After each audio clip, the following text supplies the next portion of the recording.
Hello and welcome to another Doctor Assistant 1 figure review, and today I'm doing a review of Amy Pond from the 3.75 inch range, the Amy Pond in brown jacket. So what do I think of her? Detail wise, she seems to be pretty decent.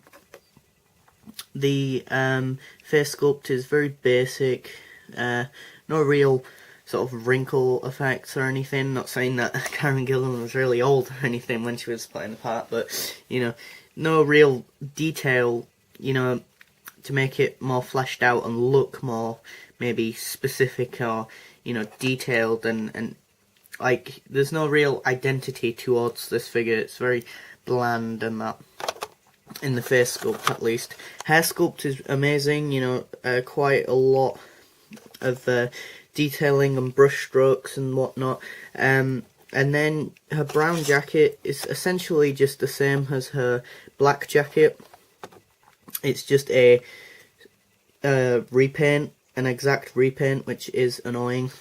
So it's just the black and then the kind of grey there, whereas now it's the brown and the white there, sort of like around a collar and that. And then the hair sculpt is essentially the exact same from this figure, from the one in her black jacket.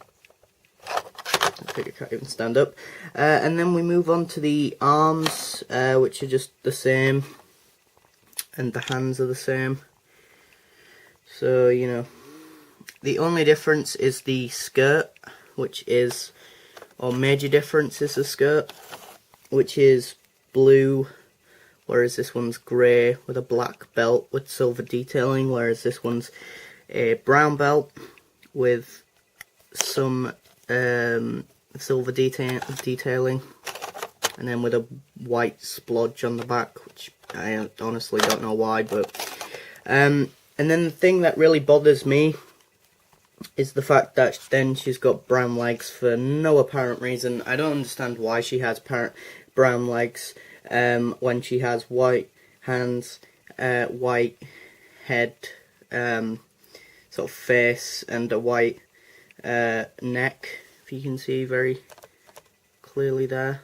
And that, whereas you might be saying, oh well, why does she have black legs here? Well, you could say that these are like, you know, those tights or leggings or whatever. I don't know. I don't know much about clothing, either for men or for women for that matter. So, you know, so I'm kind of, this is kind of out of my region of knowledge of sorts. But yeah, so yeah, that really bothers me. I don't know if it's just my figure or if it's everyone's figure. It is really irritating, though. It's just weird.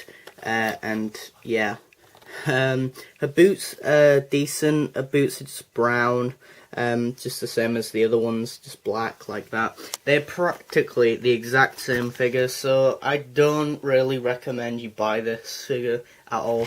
It comes with no like exclusive sort of accessory or anything. I think the only decent figure you should get, which is just released recently, that I've reviewed as well, is the Scorvox Blitzer, honestly, and maybe the 10th Doctor with without the brown coat, which I'll be with, where he's just in his pin-up suit, which white pin suit, which I'll be reviewing later down the line. But yeah, back onto this figure. Yeah, that's all the detail. Accessory wise, she literally just comes with the DW red base plate, which, yeah, which is growing on me, and yeah. Yeah, pretty much all these waves, or all this wave 3, are all practically just variants, as I say, except the Scorvox Blitzer. But we are luckily getting a 12th Doctor from the Caretaker and a Mummy, so that'll be good. There's no head articulation because of the hair sculpt. Her arms do go to the sides because they're on a ball joint. Go in there. And then the hands can do full 360, but they're so small it's very hard to do. She has leg articulation, so knees.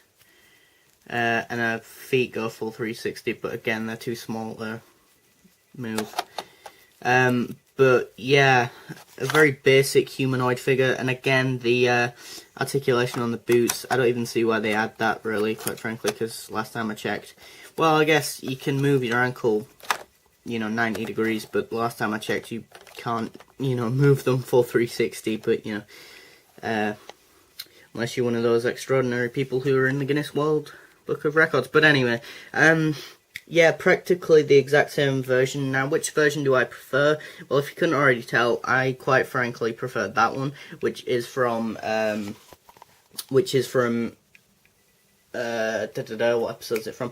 It's a variant of Amy from Asylum of the Daleks, Asylum of the Daleks, which is the first episode of the Series 7. I like that variant more because it's an actual new variant, if that makes sense. Like, we never got that figure in 5-inch, 5-inch scale, whereas I feel like we've already got this one in the 5-inch range.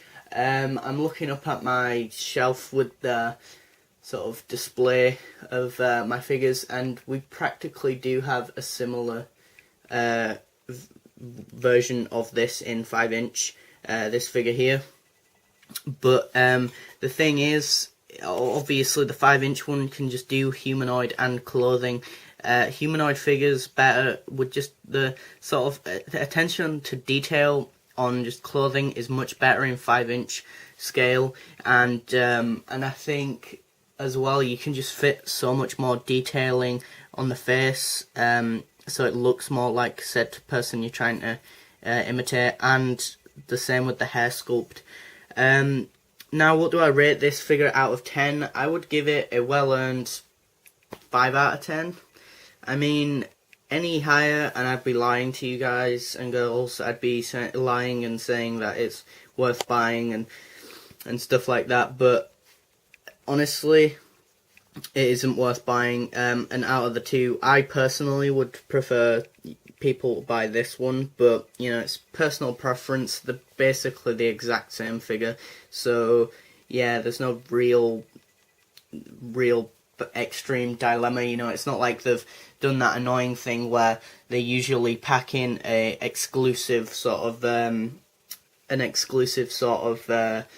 accessory for one and that, but that figure's exactly the same as the other figure over there, But personally, I would have preferred an exclusive sort of maybe thing, but then the only thing is what, and then if it was just a random thing, then it wouldn't really work with said figure. But yeah, so yeah, thanks for watching, comment, rate, and subscribe.